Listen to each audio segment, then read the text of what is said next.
За та бүхний энэ өдрийн мэнд хүргье. За шинэ коронавирусын халдварт өвчин хөрш зэрэглээ улс орноос гадна олон улсад халдварлан тархаж байгаа энэ хүнд цаг үед Монгол Улсын засгийн газраас гадаад болон дотоодод чиглэсэн олон талт арга хэмжээг авч хэрэгжүүлж байна.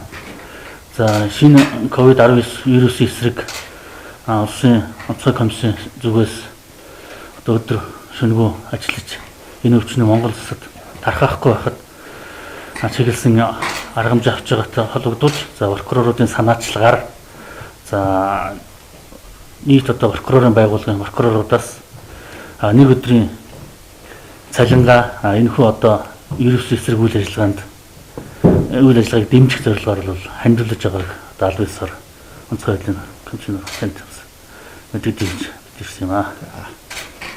Ингээд төрийн байгууллагууд одоо ингээд та бүхэн түүчэлээд нэг өдрийнхээ цалинг ингээд хандуулж байна.